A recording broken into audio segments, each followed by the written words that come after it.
নমস্কাৰ time live আসামৰ দৰ্শকসকলক পুনৰ স্বাগতম জনাইছো। মাঘেৰিটা মহকুমাৰ এগৰাকী আদৰ্শবান শিক্ষক মাংস বিক্ৰী কৰি চলাই আহিছে জীৱন সংগ্ৰাম।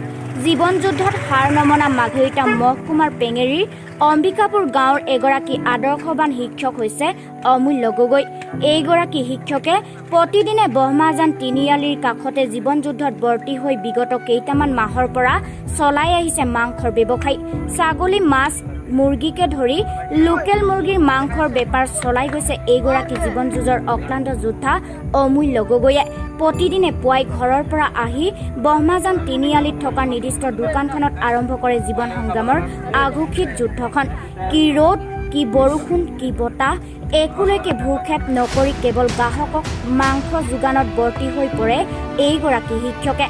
সমাজত একাংশ চৰকাৰী শিক্ষকে অভিজাত জীৱন কটোৱাৰ বিপৰীতে এইগৰাকী ব্যক্তিগত বিদ্যালয়ৰ শিক্ষকে মাংস বিক্ৰী বৃত্তিৰে স্বাৱলম্বী হোৱা কাৰ্যত তেওঁ চৌদিশে প্ৰশংসাৰ পাত্ৰ হৈ পৰিছে।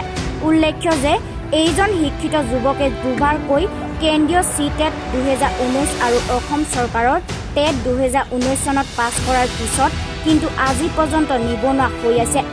লকডাউনৰ ফলত ব্যক্তিগত বিদ্যালয়ে দৰমহা নিদিয়াৰ বাবে এতিয়া এইদৰে মাংস বিক্ৰী কৰি জীৱন সংগ্ৰামত নামি পৰিবলগীয়া হৈছে।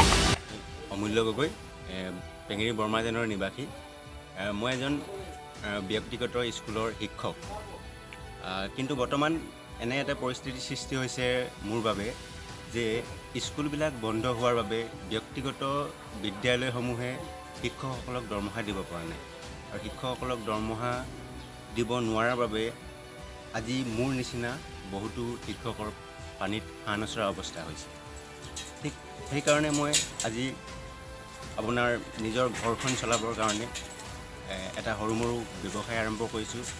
মই এজন শিক্ষিত যুৱক হৈও মানে আপোনাৰ ৰাস্তাৰ কিনাৰত আহি কিনে মই মাছ, মাংস, ব্ৰইলাৰ কাটিছোঁ নিজৰ ঘৰখন চলাবলৈ, আৰু লগতে ঘৰখন চলোৱাৰ উপৰিও মই সমাজৰ যি নতুন যুৱচাম তাহাঁতকো এটা মেছেজ দিব বিচাৰিছোঁ, যাতে তাহাঁতেও মানে লাজ নকৰি এনেই বহি নাথাকি ক'ৰবাত ধৰি লওক অসমৰ পৰা গৈ কিনে চেন্নাই, তামিলনাডু, কেৰেলা সেইবিলাকত নগৈ যেন নিজৰ থলুৱা অঞ্চলতে নিজেই কিবা এটা কৰাৰ হেঁপাহ জন্মায়। মই এজন TET উত্তীৰ্ণ প্ৰাৰ্থীও হয়। 2019 চনত ৰাজ্য চৰকাৰে যি TET অনুষ্ঠিত কৰিছিলে তাতো মই উত্তীৰ্ণ হৈছোঁ, আৰু তাৰ উপৰিও মই চেণ্ট্ৰেল TETও পাছ কৰি থৈছোঁ, কিন্তু বৰ্তমানলৈকে কোনো ধৰণৰ মই সংস্থাপন বা নিযুক্তি পোৱা নাই।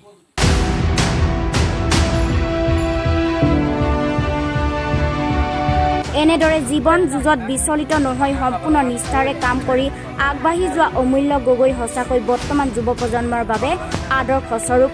News desk, time live Assam.